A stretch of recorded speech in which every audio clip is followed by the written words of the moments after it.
For most people living in the Middle Ages, winter was not a passing inconvenience. It was a season that shaped the rhythm of life, set the limits of survival, and tested every household across the countryside. As the days shortened and the air grew sharper, communities prepared for months defined by frost, slow-burning fatigue, and a constant search for warmth. Peasants, who made up the majority of the population, faced the season with few options and even fewer resources. Their homes offered little insulation, their clothing was limited, and the daily struggle against the cold became a defining feature of their existence. The setting for these winters varied across Europe, but the conditions shared a common thread. Homes were built from simple materials like wattle and daub, roughly shaped timbers, or fieldstone assembled with little concern for ceiling drafts. Roofs of thatch or wooden shingles often leaked cold air, and the slightest wind could snake through the smallest gaps. Inside, the temperature might rise a little above the outdoors, but the chill remained a constant companion. The sound of wind weaving through the walls or slipping under the door was familiar to anyone who tried to sleep during these nights. Peasants learned to adapt long before the cold arrived. By late autumn, families gathered firewood, preserved food, and completed the last major tasks in the fields. Once the earth hardened and the landscape turned gray with frost, work slowed, and life centered on surviving the long stretch of winter months. Despite the common image of roaring hearths, many households had limited access to firewood. Forest rights were restricted by local lords, community rules, or distance. Cutting wood without permission could bring punishment, and many families had to make do with smaller, carefully rationed fires. Inside these small houses, people slept close to one another to share warmth. The rhythm of life often followed the natural cycle of daylight. When darkness fell early, families settled in, sometimes with livestock in an adjoining area of the house. The animals' body heat helped warm the room slightly, an arrangement that was practical rather than sentimental. It was a simple exchange, a shelter for the animals, warmth for the people. Clothing played a major role in getting through the night. Layers of wool, linen, or rough fabrics were kept on even while sleeping. A heavy cloak or worn blanket might be pulled tight to block drafts. The fabrics were coarse, sometimes itchy, but they trapped enough warmth to help someone drift off to sleep. These garments, patched and repaired through the years, became a form of quiet security during winter nights. Children often slept pressed against older family members, wrapped in whatever coverings were available. Even in the cold, sleep was essential. It allowed bodies worn by labor to recover and gave people the strength to face the next day. Yet sleep was not always uninterrupted. The cold could wake someone with a stiff ache or a sudden shiver. Homes with a small hearth might have embers glowing through the night, but many fires were left to smolder, their heat fading as the hours passed. The first light of dawn often found families stirring, rubbing hands together to bring back feeling and preparing to rekindle the fire. The landscape beyond the walls of a home could be peaceful yet unforgiving. Snow covered paths and fields, turning familiar terrain into a quiet white expanse. Travel was limited, and people stayed within their village boundaries unless necessity pulled them elsewhere. Winter changed the soundscape too.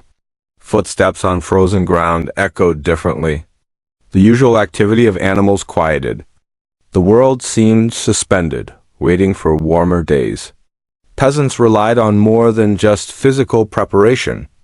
Knowledge passed through generations helped families cope with winter. They learned where drafts entered the home and hung simple coverings. They knew how to arrange sleeping spaces to retain heat. They kept tools and extra firewood within reach. These were small choices that could make long nights more bearable.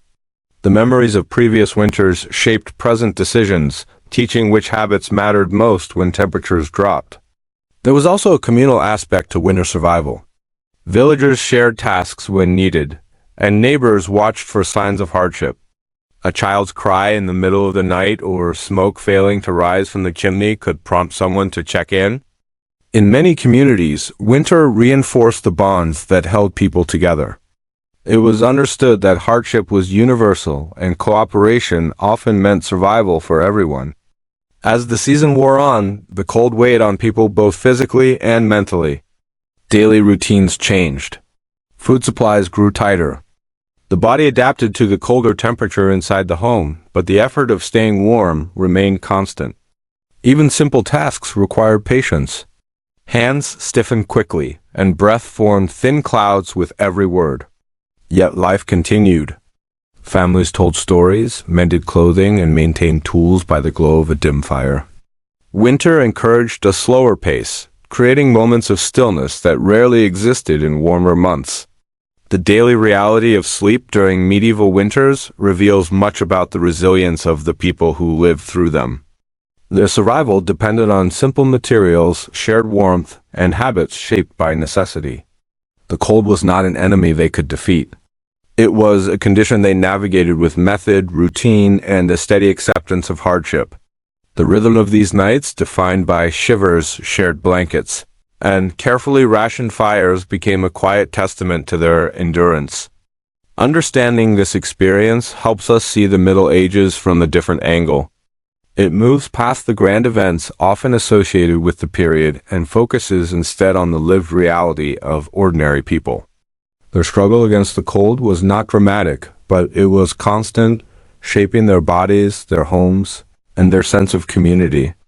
In these long winter nights, we see a glimpse of how they met the world as it was and found ways to rest, recover, and carry on through the harshest season of the year. Around the medieval countryside, winter shaped nearly every part of daily life. It affected how people built their homes, how they worked, how they rested, and even how they understood the rhythms of the year. To understand how peasants slept during the coldest months, it helps to look at the world they lived in and the forces that shaped their routines. Survival was not based on one trick. It was the result of habits, traditions, and practical solutions that developed over generations. Most peasants lived in small villages scattered across farmland. These communities were tied to the seasons. From early spring to late autumn, life revolved around the fields. People planted, harvested, repaired tools, tended animals, and stored food for the cold months ahead. Winter rarely brought complete rest. Instead, it introduced a different set of demands. Once the last crops were restored and the livestock brought closer to home, attention shifted to repairing shelters, preparing fuel, and gathering anything that might keep a family comfortable when temperatures began to fall. Houses in medieval Europe were modest. Some stood on simple wooden frames packed with clay and straw. Others were built from rough stone collected from the land. The design was basic, but it reflected the resources available in each region. Roofs were often made of thatch. Floors might be packed dirt or wooden planks. Chimneys were rare in early medieval buildings. Smoke from the hearth often drifted upward and escaped through a hole in the roof. The warmth from the fire trapped some heat inside the room, but the walls did little to block cold air. For most peasants, there was no sharp line between indoor and outdoor temperatures. The house sheltered them from wind and snow, but the chill still crept through. People understood this and arranged their homes accordingly. The hearth became the center of the room. Parents and children gathered near it not only for warmth, but also for cooking and evening work. When the fire burned low at night, the room cooled quickly. Families had to rely on each other and on thick layers of fabric to stay warm until morning.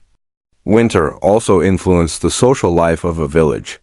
Travel slowed as roads turned muddy, icy, or blocked by snow. Trade, festivals, and gatherings still took place, but they became less frequent.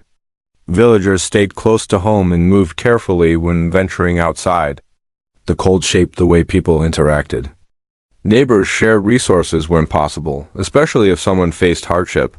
Food shortages, sickness, or firewood scarcity threatened entire households. Community ties helped manage these risks. The relationship between people and their livestock also changed in winter. Animals that grazed freely in the warmer seasons needed protection when the weather turned harsh.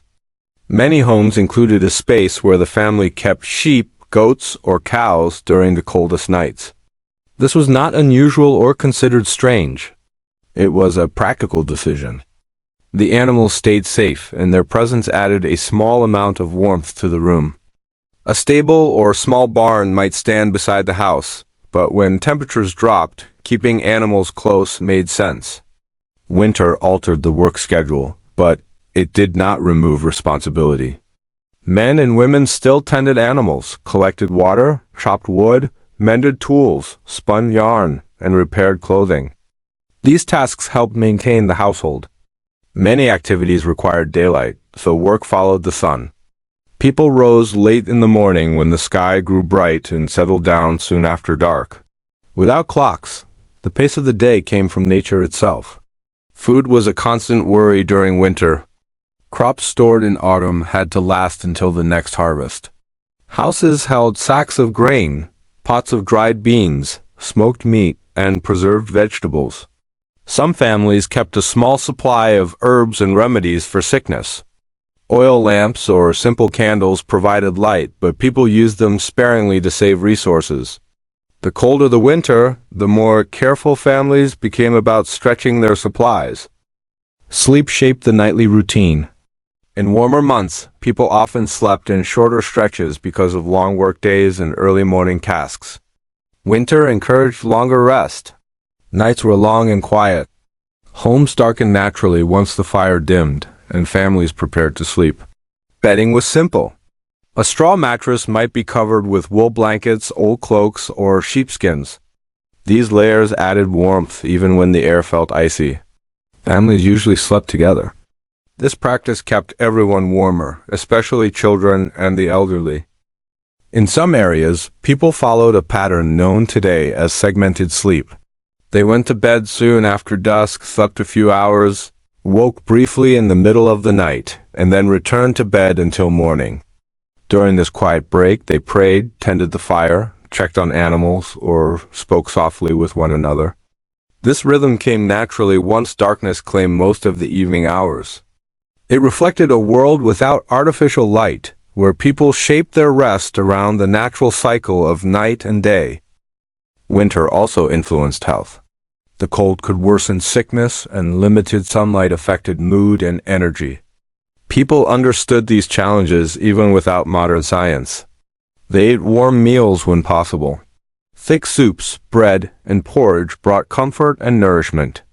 Remedies for coughs, chills, and sore joints often came from herbs grown in summer. Families relied on traditional knowledge to manage illness. Villagers respected older individuals who understood healing practices, and their advice helped families navigate long winters. Despite the hardships, winter brought moments of calm. Families told stories around the hearth. Children played simple games with carved pieces of wood or scraps of fabric. Women spun wool or repaired clothing. Men carved tools or checked equipment for spring. These activities slowed the pace of life. Long nights created space for reflection and togetherness. Winter softened the urgency of the year, even as it tested the strength of every household. The season shaped medieval people not only physically but mentally. Their relationship with the natural world was close. They paid attention to the weather, the sky, and the signs that suggested a storm or a change in temperature. They planned weeks ahead because preparation meant survival. Families who managed their resources with care could face the cold with steady confidence. Those who struggled relied on neighbors, tradition, and the resilience that life demanded. Understanding this background gives context to the nightly habits that allowed peasants to endure harsh winters.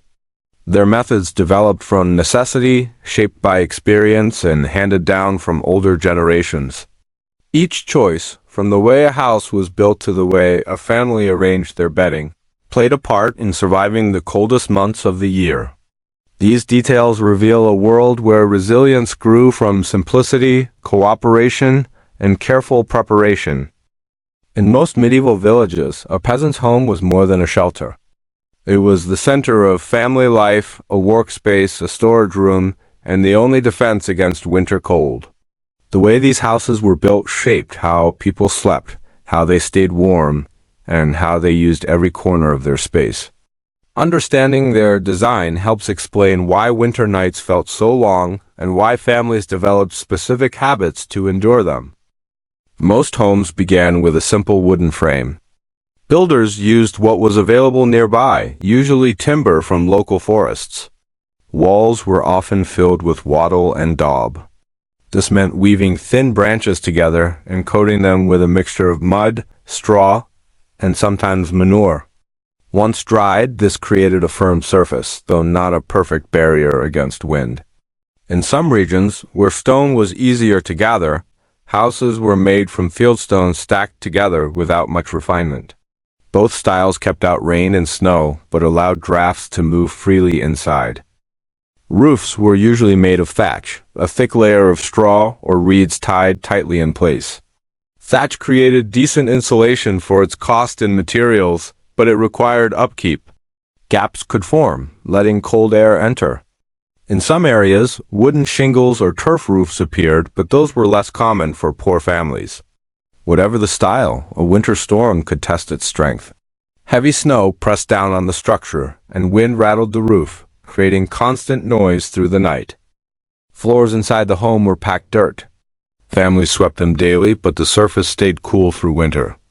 Wooden planks appeared in some homes, though mostly in villages with access to sawmills or extra timber. Even with planks, the floor remained cold. People avoided sitting directly on it, and often kept their feet raised on stools or placed straw mats around sleeping areas for extra insulation. Windows were small. Medieval peasants could not afford glass. Openings were covered with cloth, parchment, or thin pieces of wood that could be moved aside during the day for light. At night, these coverings tried to keep out drafts, but they struggled to block the cold completely. Some windows were nothing more than narrow slits that let in air and light. Villagers used wooden shutters when available, closing them tightly after dusk. The center of the home was the hearth. There was usually a simple fire pit in the floor, or a raised stone platform. Early medieval houses often lacked chimneys. Smoke rose through a vent in the roof or seeped out through gaps in the walls. This meant the upper part of the room was smoky, but the lower part stayed warm enough for families to gather. Later homes added small chimneys, improving ventilation and allowing fires to burn a little hotter.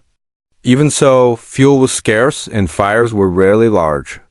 They were kept small and controlled to make wood last through the winter. The layout of the home followed a practical pattern. Most houses had one main room. Cooking, eating, and sleeping all happened in the same space. Families arranged their bedding near the hearth for warmth. Simple wooden frames supported straw-filled mattresses. If space was tight, bedding was placed directly on the floor with extra straw underneath. Blankets were valuable and often handed down through generations.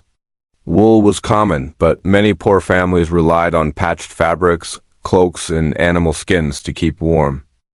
Some houses included a loft or raised platform.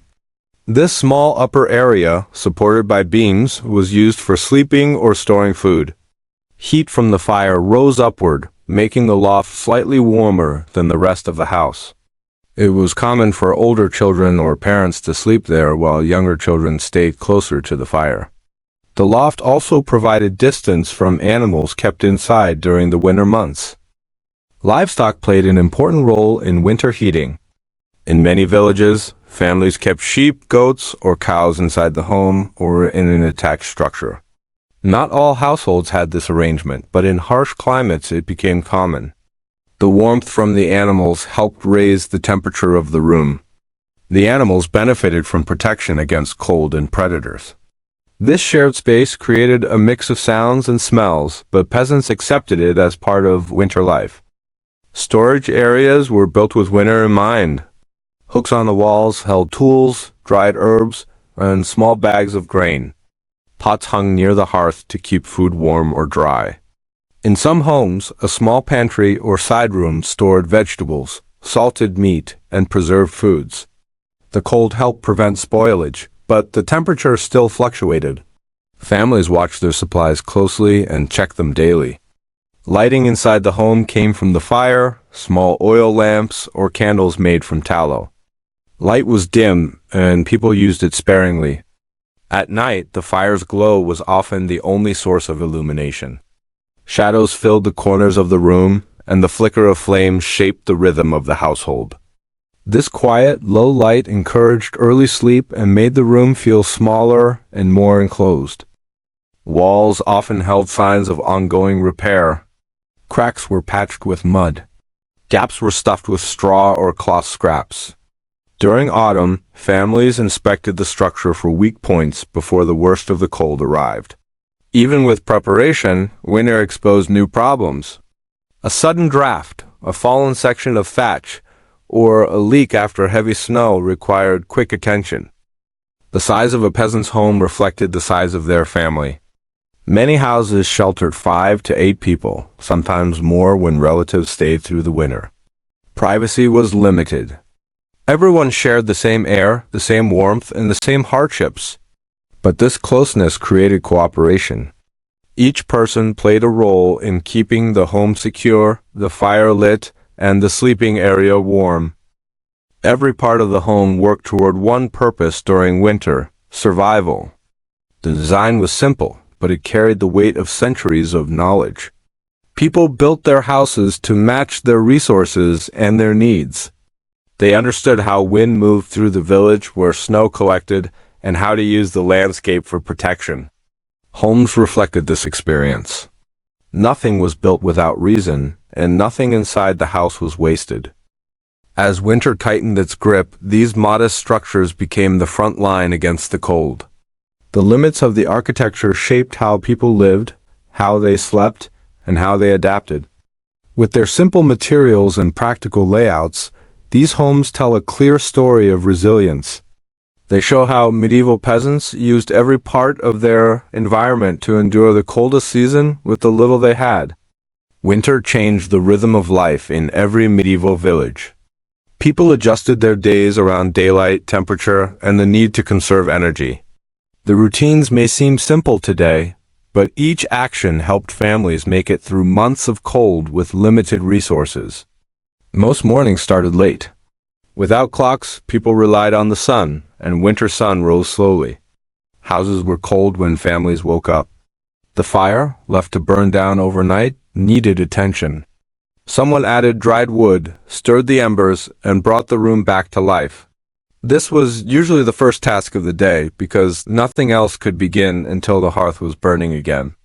Breakfast was modest. Warm food mattered more in winter because it gave energy and comfort.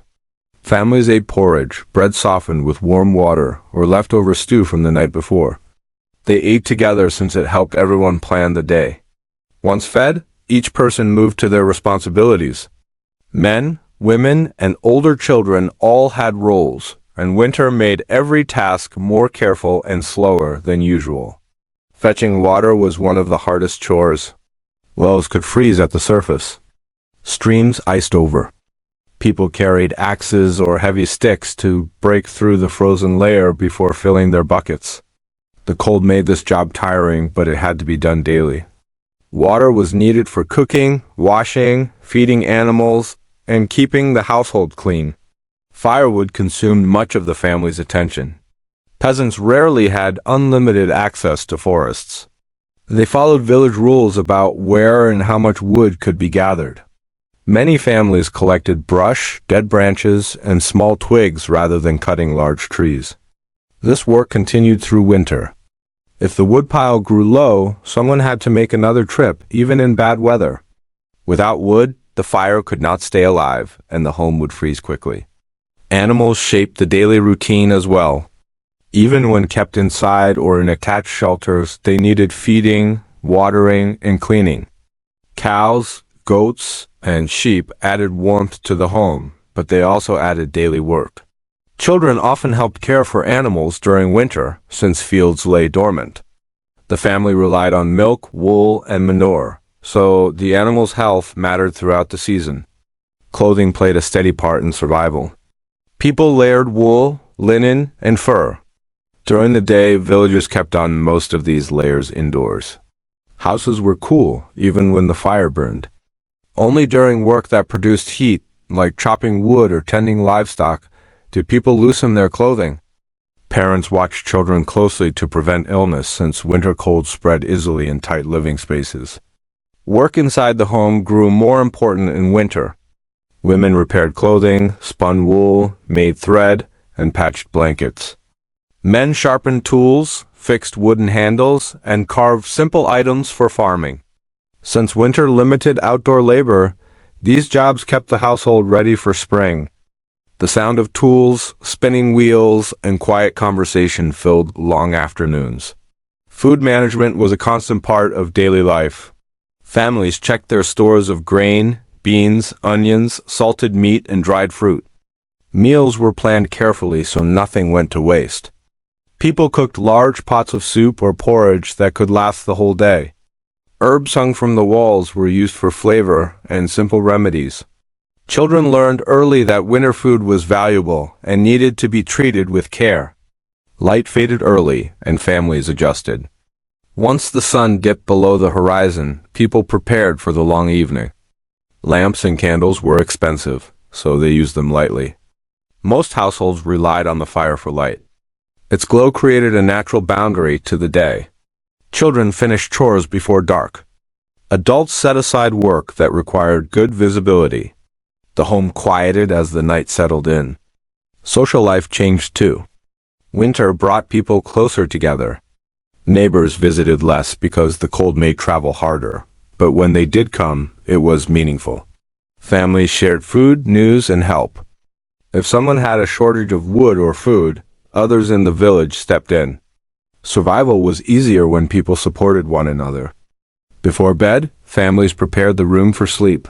They stirred the fire one last time, added a small log or two, and arranged the bedding to make the most of the warmth. Parents checked for drafts, covering gaps with cloth or stuffing them with straw. Children washed with cold water, wrapped themselves in blankets, and settled near the hearth. Everyone tried to conserve heat from the fire so it would last through the night. Sleep routines followed nature. Nighttime was long and quiet. Many families experienced 2 phases of sleep, with a brief period awake in the middle. During this time, people prayed, talked softly, tended the fire, or checked animals. The house stayed dim, and the routine felt normal to them. Once the second sleep ended, morning tasks began again. Winter life demanded discipline. Nothing could be wasted. Every part of the day served a purpose, even rest. These routines kept families warm, fed, and prepared for whatever the season brought. They reveal a world where survival came from patience, steady effort, and a deep understanding of one's environment. Nights in a medieval winter were long, cold, and difficult, especially for peasants who had almost nothing beyond the bare minimum. Their evening routine was less about comfort and more about getting through the dark hours without falling sick. They usually ate their heaviest meal right before sleep. Warm food helped keep the body temperature steady, and it was one of the few defenses they had against freezing nights. A pot of pottage sat on the edge of the hearth most of the day. It was a slow-cooked mix of grains, vegetables, and whatever scraps they had. Meat was rare. Most winters passed with peasants eating barely enough to stay strong. Water was taken warm whenever possible.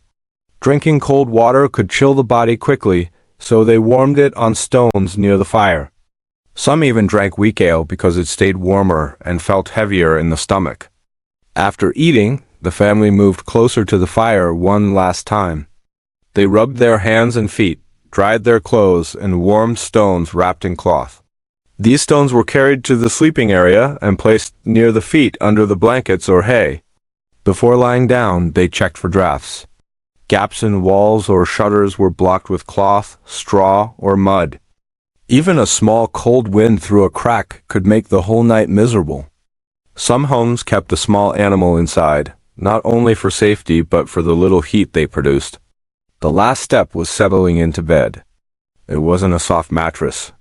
It was a raised wooden frame stuffed with straw and covered with wool, hides, or old cloth. Families often slept together in one bed. This was not only cultural but necessary. Shared body heat made the difference between comfort and hardship. For many, the goal was simple: survive the night, stay warm enough, and wake up ready for another day of hard winter labor. Clothing was the first real shield peasants had against winter, and every layer mattered. Nothing was wasted. Every piece of fabric had a purpose, even if it was patched so many times its original color had disappeared. Wool was the main material. It was warm, durable, and held heat even when damp. A typical winter outfit started with a simple linen shirt close to the skin. Linen didn't offer much warmth, but it kept sweat from soaking the wool above it. On top of that came a thick wool tunic, usually coarse and scratchy but dependable. Most peasants couldn't afford multiple outfits. Instead, they kept adding whatever they had.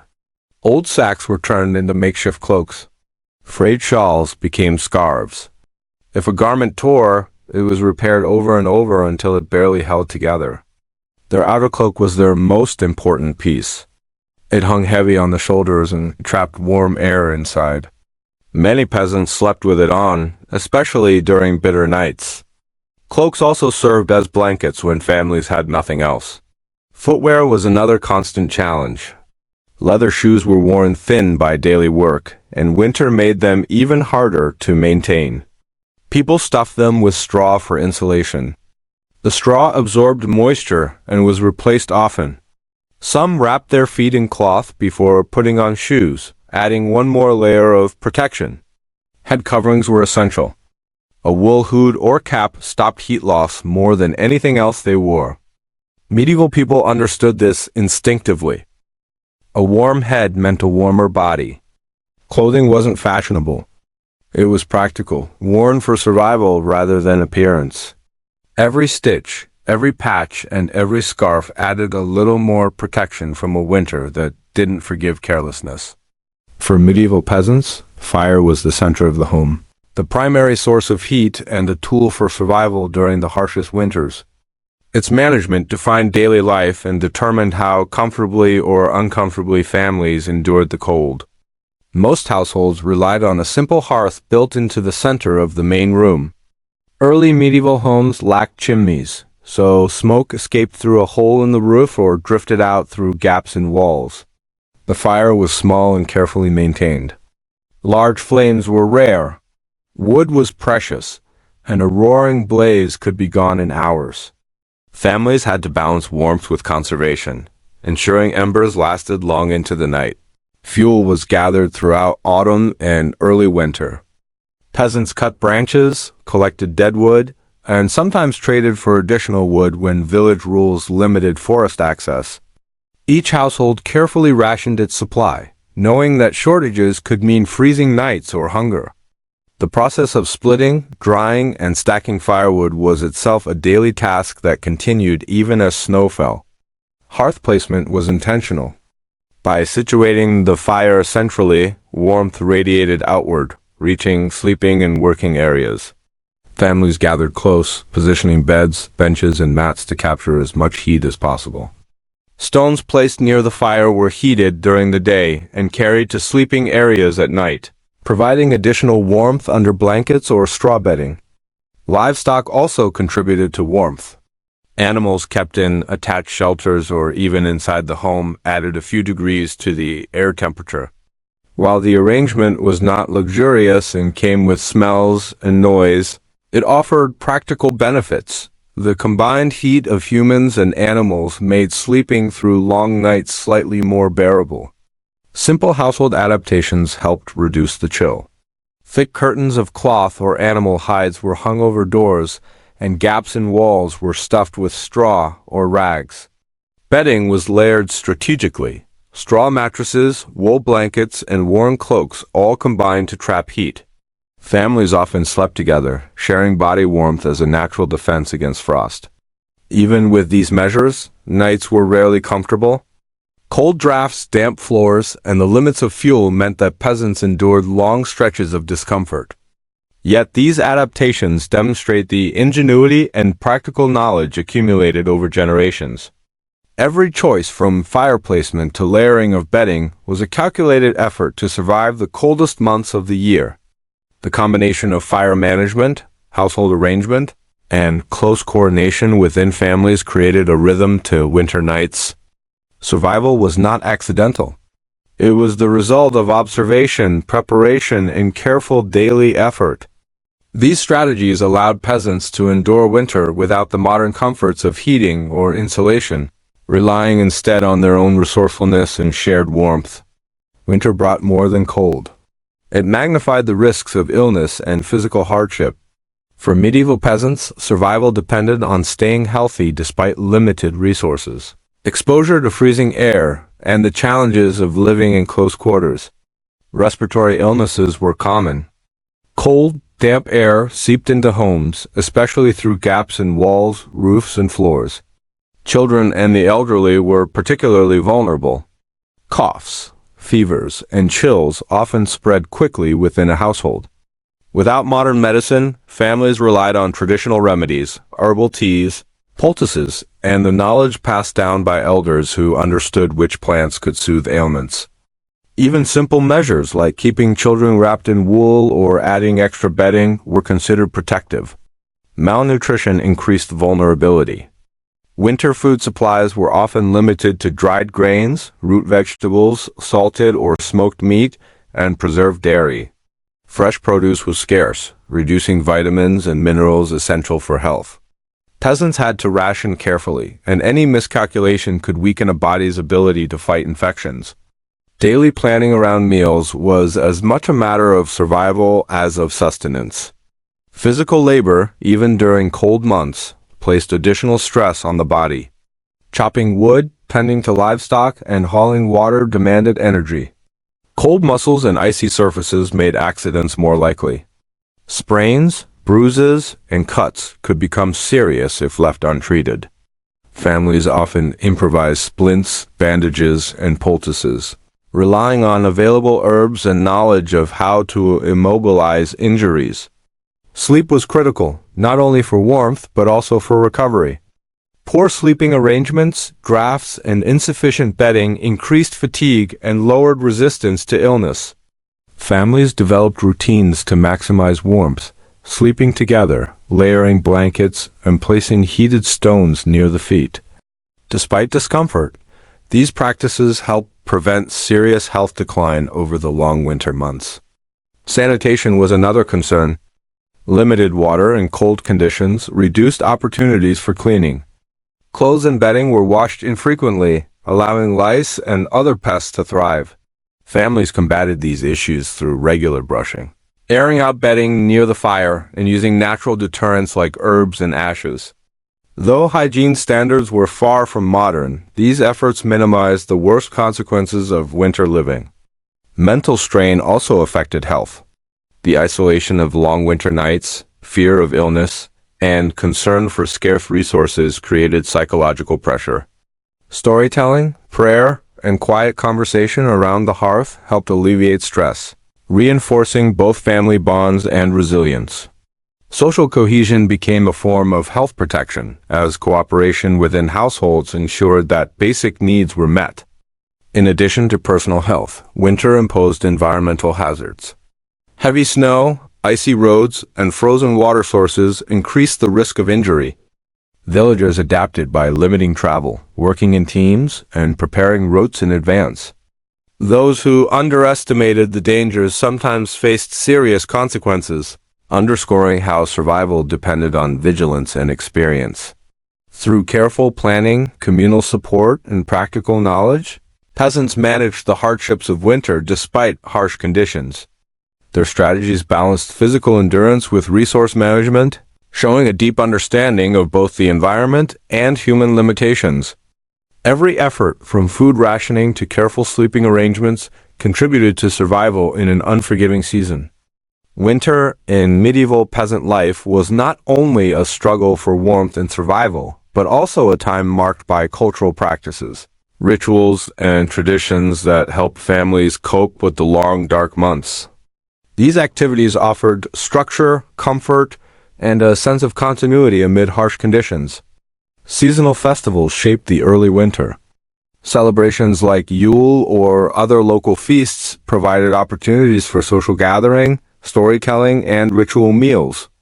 Though the celebrations were modest for peasants, they offered a brief respite from daily labor and a chance to reinforce community bonds.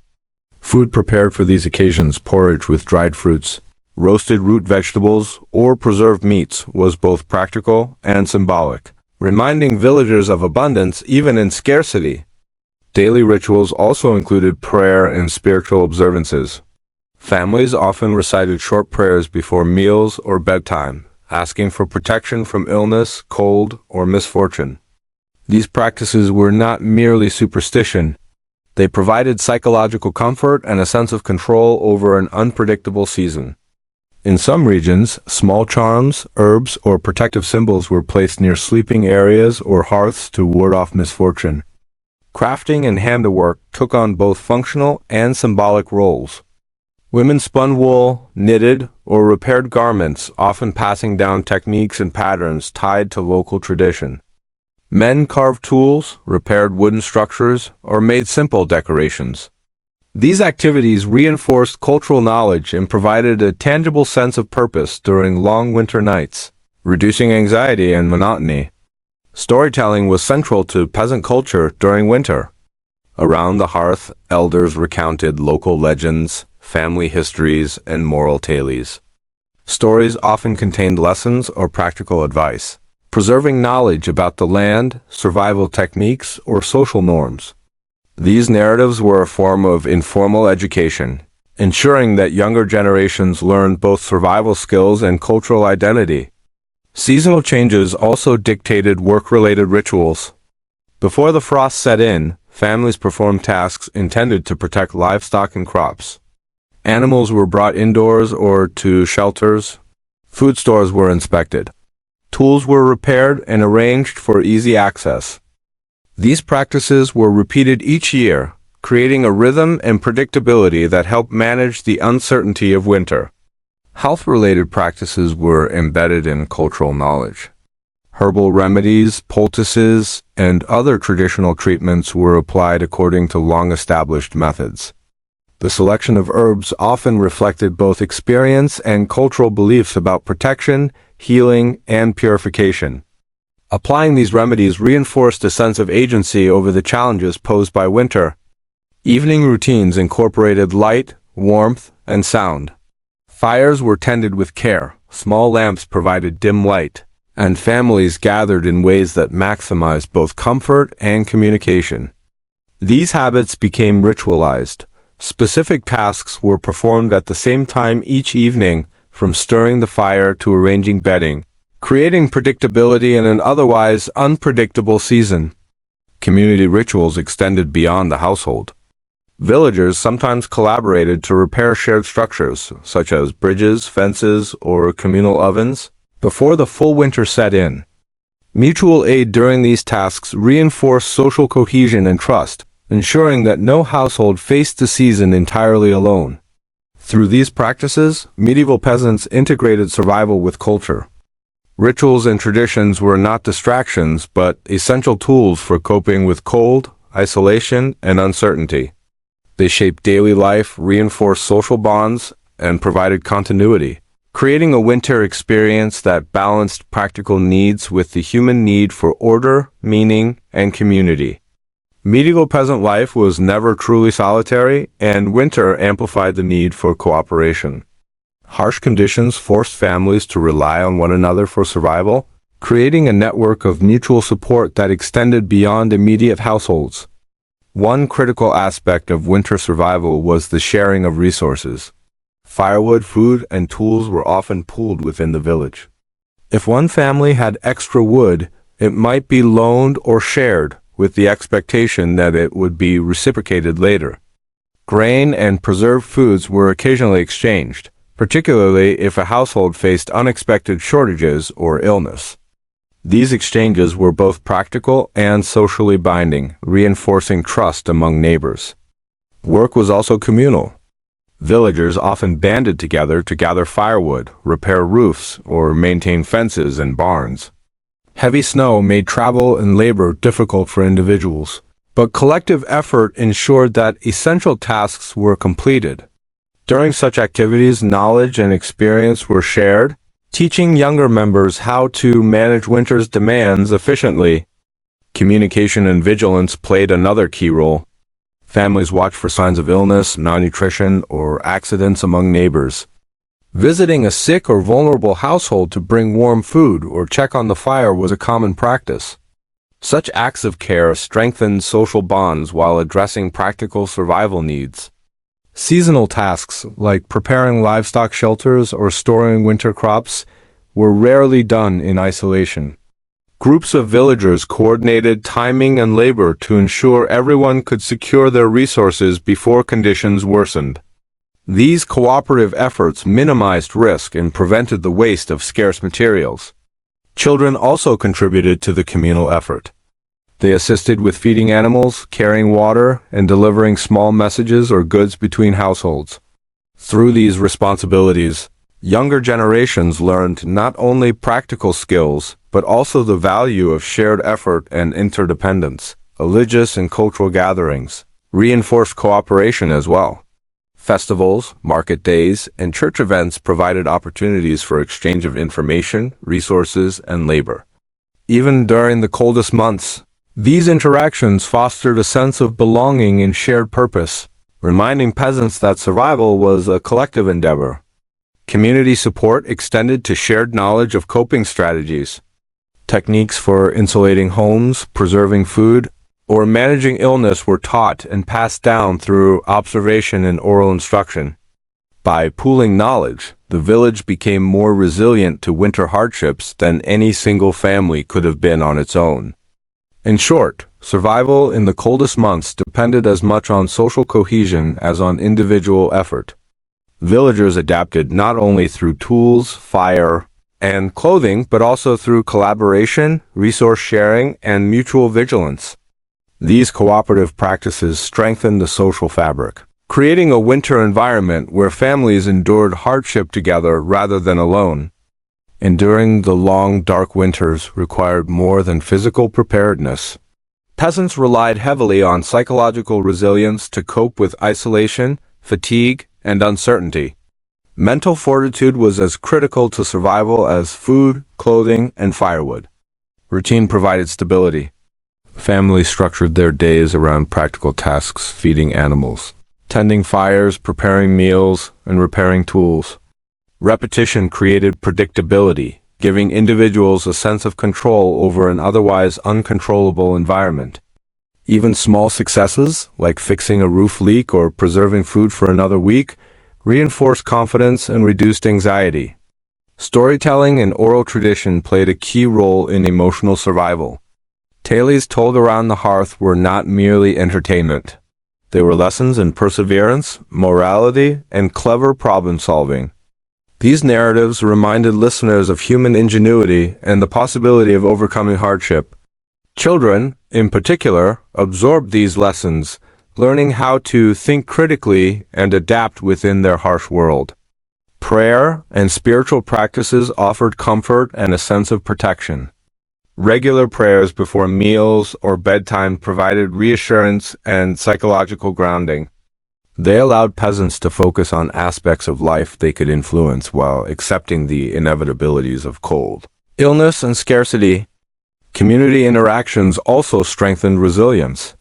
Visiting neighbors, sharing resources, or participating in small winter festivals helped offset isolation. Social cohesion reminded individuals that they were part of a network, reducing fear and reinforcing a sense of collective endurance. Even brief human contact during bitter months was vital for morale. Physical labor indirectly supported mental health. Activity generated heat, prevented lethargy, and fostered a sense of accomplishment. Chopping wood, carrying water, or tending animals kept the mind occupied and provided measurable results, counteracting feelings of helplessness that could arise during long winter nights. Adaptation and resourcefulness were central to coping.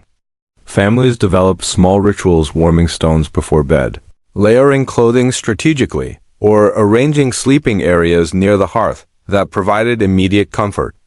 These acts gave individuals control over their immediate environment, reinforcing agency and reducing stress. Even humor and simple pleasures contributed to resilience. Gentle storytelling, soft songs, or playful interactions among children offered temporary reprieve from monotony. Though subtle, these moments relieved tension and reminded villagers that life continued beyond immediate hardship. In combination, structured routines, communal support, spiritual observance, and small comforts enabled medieval peasants to maintain psychological resilience. The capacity to endure long, harsh winters relied on the interplay of mind, body, and community, demonstrating that survival was not only a physical challenge, but also a mental and emotional one. Medieval peasants faced a range of winter challenges that demanded careful planning and practical strategies. These obstacles were relentless, and failure to address even small risks could have serious consequences for families and entire communities. Extreme cold was the most immediate threat. Temperatures often dropped far below freezing, making unheated homes nearly unbearable. To cope, peasants relied on layering clothing, sharing body heat, and maintaining constant fire in the hearth. Heated stones were placed under blankets, and hay or straw mattresses were arranged to trap warmth.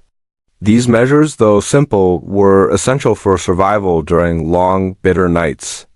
Food scarcity presented a constant challenge.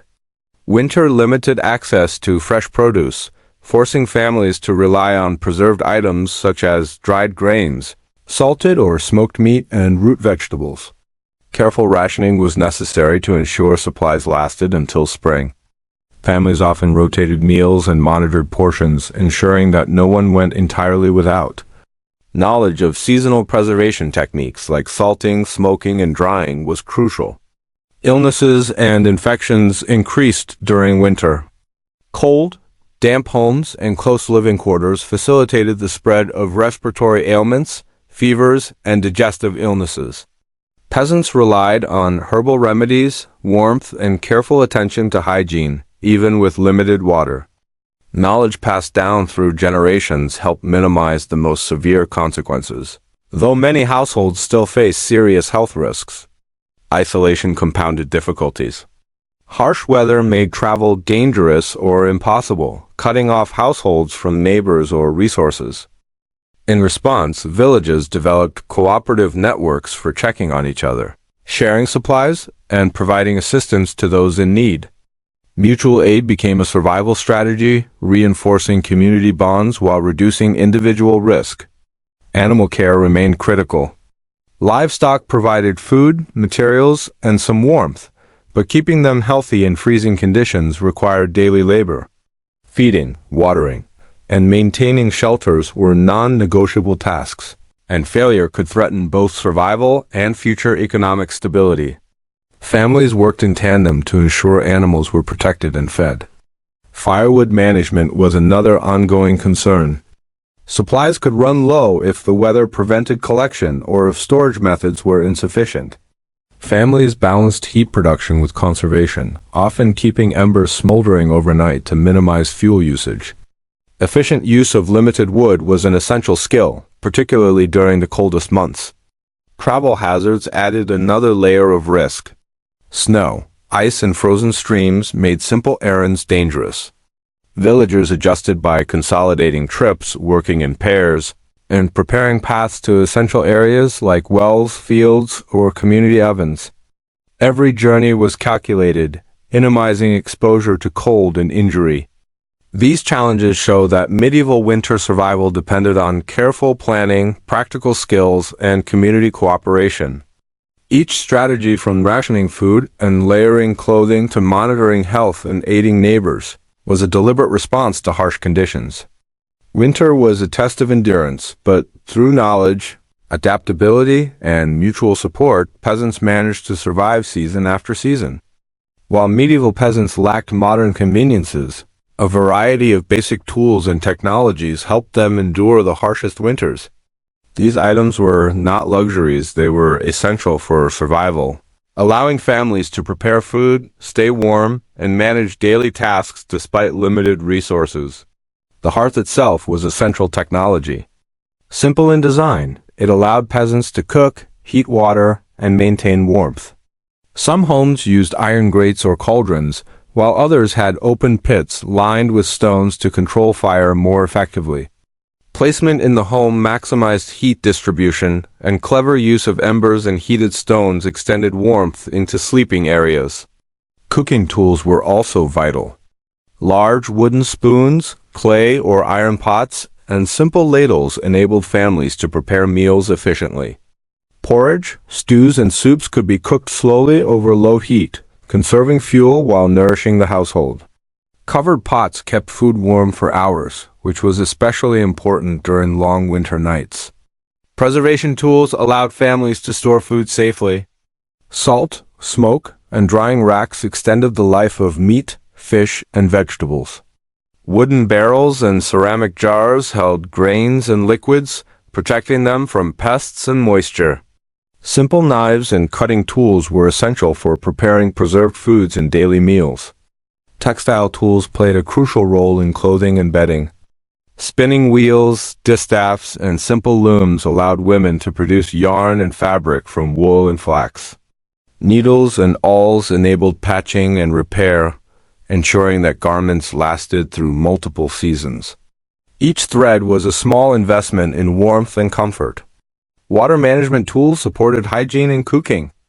Buckets, wooden ladles, and simple pumps or wells allowed access to water even when ice formed on the surface.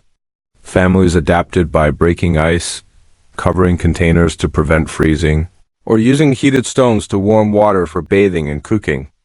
Animal care also relied on basic technology. Feed troughs, wooden stables, and simple pens kept livestock safe from frost and predators. Tools like pitchforks, shovels, and rakes made it possible to clear snow, distribute bedding, and manage manure for both warmth and fertilizer. Even the simplest household items were carefully adapted for winter. Straw bedding, wool blankets, and wooden chests provided insulation. Hoods, mittens, and boots, often patched or layered, offered protection from frostbite. Nothing was wasted. Every item was reused and maintained to extend its usefulness. These tools and simple technologies highlight the ingenuity of medieval peasants. Survival depended not on wealth, but on resourcefulness, skill, and careful management of basic materials. Each item, from a clay pot to a spinning wheel, played a role in sustaining life through the harsh winter months. Medieval peasants developed a wide range of adaptation strategies to survive winter, combining practical knowledge, careful planning, and community cooperation. These techniques were the product of generations of observation and trial, refined to make harsh conditions manageable. One key strategy was timing daily activities around daylight and warmth. Work outside was done during the brightest, warmest hours to conserve energy and reduce exposure to frost. Tasks inside cooking, mending, spinning, or repairing tools occupied the colder or darker hours. This rhythm ensured that energy was used efficiently and risks were minimized. Layering clothing was both a preventive and adaptive measure. Multiple layers of wool, linen, and repurposed cloth trapped heat effectively, while careful layering allowed individuals to adjust to temperature changes between work and rest. Even sleeping arrangements followed this principle. Additional blankets, heated stones, and body heat shared among family members maximized warmth. Food management was another critical adaptation. Families preserved root vegetables, grains, salted meat, and dried fish in preparation for scarcity. Rationing became a skill, allocating portions to sustain energy throughout the day and prevent depletion before spring. Knowledge of edible wild plants and herbs supplemented diets when stored food ran low. Fire management required careful attention. Maintaining a long-lasting hearth involved controlling embers, using dry wood efficiently, and distributing heat throughout the home. Heated stones were used strategically in beds, and small fires were tended throughout the night to provide continuous warmth without consuming excessive fuel. Community cooperation reinforced individual strategies. Villagers shared firewood, helped each other repair structures, and checked on the sick or elderly. Communication about hazards, food shortages, or environmental changes allowed collective adaptation, reducing risk for everyone. Those who ignored these networks often struggled more during winter. Shelter itself was adapted to seasonal conditions. Gaps in walls and roofs were sealed with straw, mud, or cloth. Sleeping areas were raised from cold floors and insulated with straw and wool. Even small adjustments, like positioning beds closer to the hearth or rearranging furniture to block drafts, significantly improved comfort. Mental and emotional adaptation also played a role. Families established routines, rituals, and storytelling practices to maintain morale. These cultural strategies minimize stress and anxiety, helping individuals endure long nights and limited resources with resilience and patience. Together, these strategies formed a comprehensive survival system. By combining practical skills, careful resource management, community support, and psychological resilience, medieval peasants were able to withstand winters that modern observers might consider unendurable. Their survival was not a matter of luck. It was the outcome of careful adaptation and cumulative knowledge passed through generations. While daily survival dominated peasant life, certain winters stood out for their severity, shaping both communities and long-term practices. These extreme periods tested resilience, forced innovation, and sometimes resulted in widespread hardship that was recorded in local chronicles. One example was the prolonged frost of the early 14th century, when unusually harsh winters led to failed crops, food shortages, and increased mortality. Families were forced to rely on stored grains and preserved foods far longer than usual, highlighting the importance of careful preservation techniques. Villages that coordinated resource sharing fared better, while isolated households suffered disproportionately. Another turning point came with the widespread adoption of improved bedding and clothing methods. After observing repeated winter hardships, peasants began layering straw mattresses, wool blankets, and heated stones more systematically.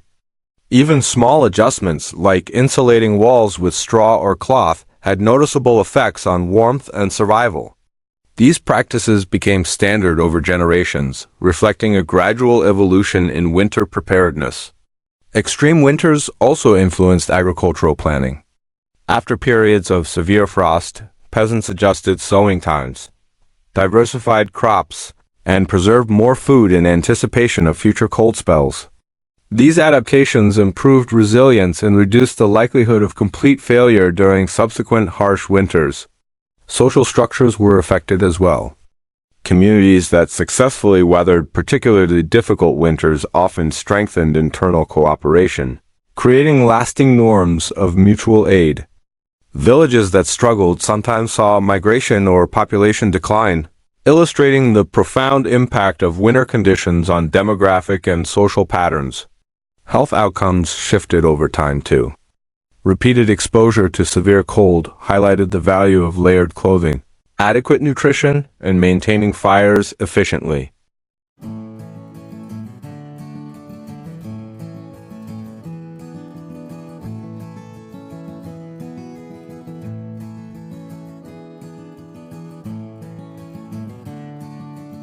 Festivals, storytelling, and spiritual observances were timed or modified to sustain morale during the coldest months.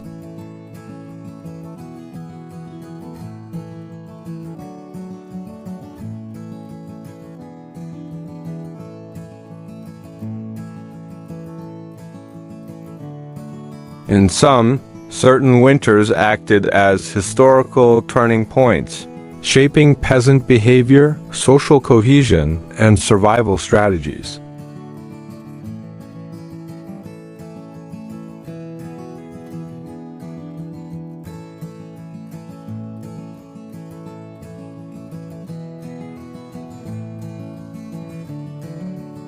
Archaeological findings provide valuable insight into how medieval peasants endured harsh winters, offering tangible proof of the strategies described in historical records. These remnants show practical adaptations in clothing, housing, food storage, and daily routines. Excavated homes often reveal thick layers of straw on floors, indicating how peasants insulated their living spaces. In some dwellings, Post holes and stone hearths suggest centralized heating areas where families gathered for warmth and cooking. Soot marks on walls and ceilings provide evidence of long-burning fires, carefully maintained to conserve fuel while providing necessary heat.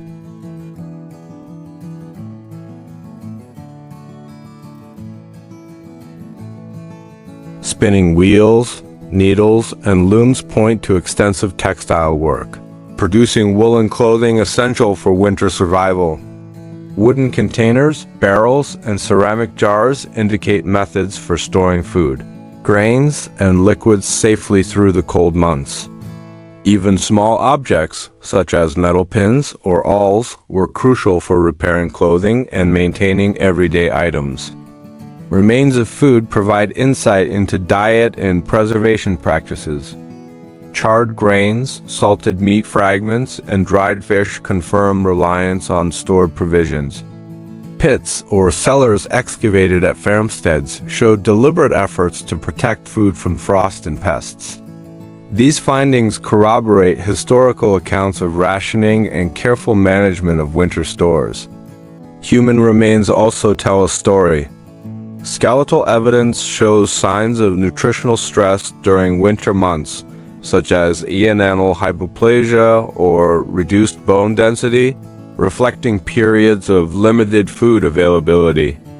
At the same time, wear patterns on bones and joints indicate the physical labor required for survival: chopping wood, carrying water, and tending livestock. Artifacts related to clothing provide additional clues. Woolen garments, repaired repeatedly with visible stitching, confirm the importance of layering and reuse. Leather footwear with straw stuffing aligns with written accounts of insulating against frost. Even fragments of head coverings demonstrate awareness of heat retention and practical responses to extreme cold. Evidence of community cooperation is visible in the layout of villages and shared spaces. Communal ovens, barns, and wells suggest that villagers coordinated efforts to ensure access to essential resources during winter. Archaeological surveys show that these structures were maintained systematically, supporting survival across households. Collectively, these findings illustrate a detailed picture of winter life for peasants. Archaeology confirms that survival relied on careful preparation, resourcefulness, and community coordination, providing a grounded, evidence-based understanding of medieval strategies against cold and scarcity. Medieval European peasants' winter experiences can be better understood by comparing them with other regions and historical periods. Such comparisons reveal both unique adaptations and common strategies for enduring cold and scarcity.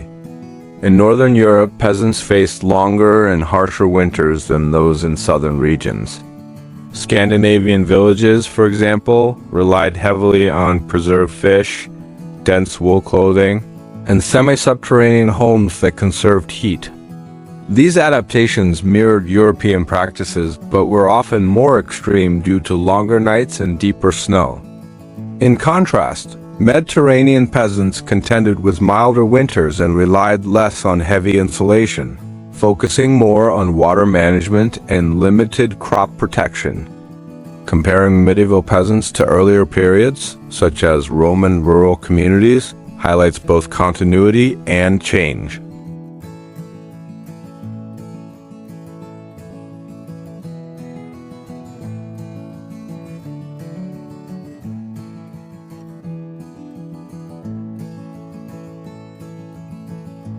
Medieval peasants, in contrast, relied more on local knowledge, improvisation, and small-scale cooperative networks.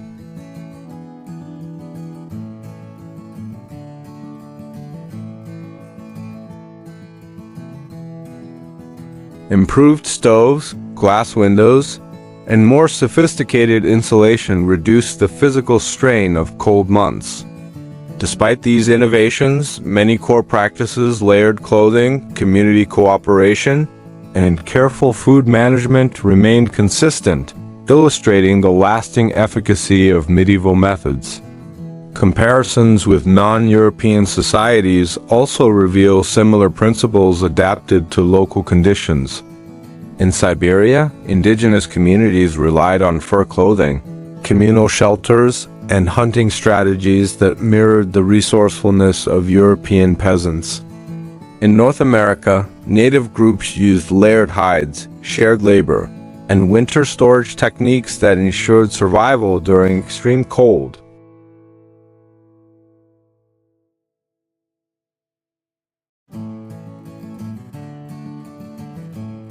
While materials and tools differed, the underlying strategies, efficient use of resources, cooperative networks, careful planning, and psychological resilience were remarkably consistent. By examining these parallels, we gain a broader perspective on medieval winter life. The peasants' practices were not isolated or primitive, but part of a continuum of human ingenuity, demonstrating how communities across time and space developed sustainable ways to survive extreme environmental challenges. Winter imposed significant health challenges on medieval peasants, influencing both daily life and long-term well-being. Limited nutrition, exposure to cold, and the physical demands of survival shaped the overall health of families during the harshest months. Nutrition was seasonal and heavily reliant on stored provisions. Grains, root vegetables, dried legumes, salted or smoked meats, and preserved dairy products formed the staple diet. Fresh fruits and vegetables were rare, increasing the risk of vitamin deficiencies, particularly vitamin C, which could lead to scurvy during prolonged winters. Despite these limitations, careful rationing and preservation techniques ensured that basic caloric needs were met. Physical labor, even in freezing conditions, remained essential. Daily tasks chopping firewood, tending livestock, hauling water, and maintaining shelter required strength and stamina. While this activity generated warmth and promoted circulation, it also increased fatigue and the risk of injuries such as sprains, cuts, or frostbite. Families developed routines to balance exertion with rest, ensuring that energy was conserved for critical tasks. Respiratory illnesses were common. Damp and poorly insulated homes allowed cold air to seep in, increasing susceptibility to coughs, colds, and fevers. Herbal remedies, warmth, and careful attention to hygiene were primary forms of treatment. Children and the elderly were particularly vulnerable, highlighting the importance of layered bedding, proximity to the hearth, and communal vigilance. Hygiene practices were adapted to the cold.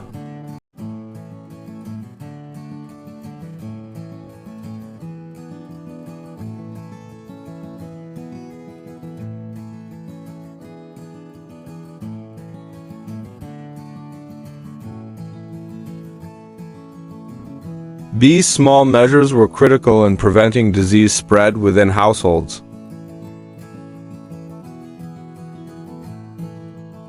The isolation of winter nights and concern for survival created mental stress, mitigated by routines, storytelling, and communal gatherings. Prayer, song, and ritual reinforced emotional resilience, providing comfort and continuity in the face of adversity. Long-term effects of repeated winters included physical conditioning, knowledge of preventive care, and practical skills that enhanced survival.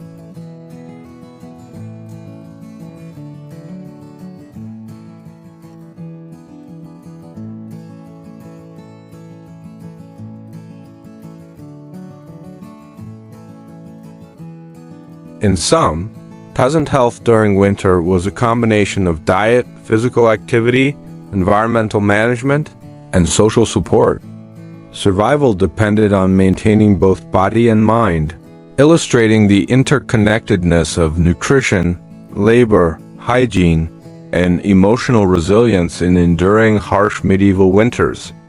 The strategies medieval peasants employed during harsh winters left a lasting legacy, demonstrating human resilience, ingenuity, and the importance of community. These lessons extend beyond history, offering insights into how humans can adapt to extreme conditions with limited resources. Peasants carefully preserved food, repaired homes, and planned daily routines to withstand scarcity and cold. Their foresight ensured survival even when external conditions were unpredictable, illustrating that proactive measures are often more effective than reactive responses. Community cooperation was equally crucial.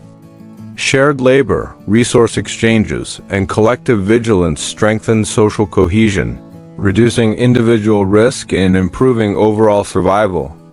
This emphasizes that human resilience is often social as much as it is individual. Working together can mitigate the harshest environmental challenges. Adaptability was another key takeaway. Peasants adjusted clothing, shelter, and daily tasks according to weather, demonstrating flexible problem solving. They used available materials creatively and refined techniques over generations, showing that knowledge accumulation and practical innovation are essential in sustaining life under difficult circumstances.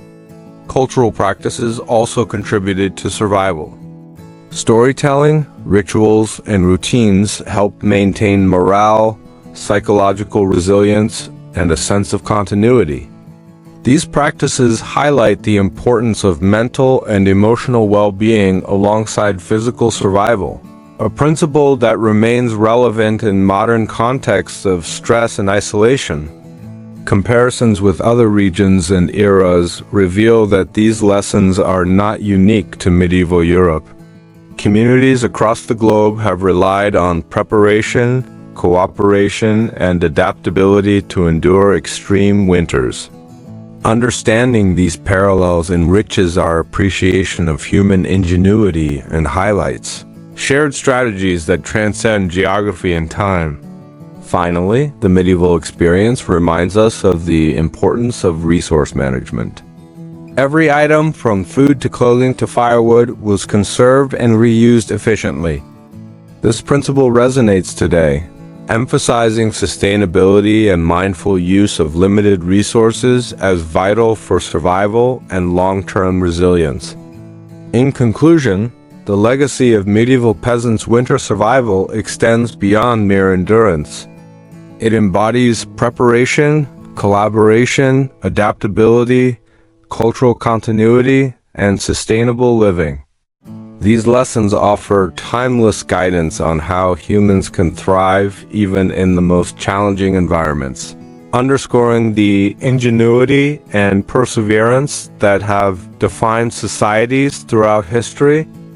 The endurance of medieval peasants during the harshest winters stands as a testament to human resilience and adaptability. Confronted with extreme cold, scarce resources, and limited technology, families relied on preparation, ingenuity, and community support to survive. Their daily lives were shaped by practical routines, resource management, and cooperative networks that ensured both physical and emotional survival.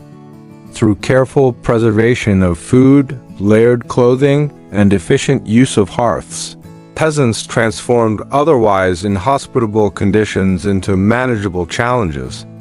Social cohesion reinforced individual efforts, allowing communities to share labor, knowledge, and support, which minimized risk and strengthened collective resilience. Mental and emotional strategies, including storytelling, rituals, and structured routines, provided psychological sustenance during long, dark months, demonstrating that survival depended as much on mind and morale as on physical resources. Archaeological evidence and historical records reveal a sophisticated system of adaptation that extended across generations. From housing design and clothing techniques to food storage and communal labor, medieval peasants developed practices that were practical, sustainable, and remarkably effective. Comparisons with other regions and eras further highlight that these strategies were part of a broader pattern of human ingenuity in the face of environmental extremes.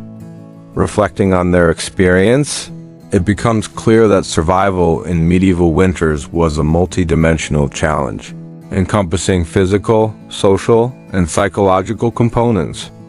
The lessons learned, preparation, cooperation, adaptability, and resourcefulness remain relevant today, illustrating timeless principles of endurance and human ingenuity. Ultimately, the story of medieval winter survival is one of quiet determination. While modern technology has largely eliminated these hardships, the peasant experience offers enduring insight into resilience, community, and the ways humans confront and adapt to the challenges of their environment.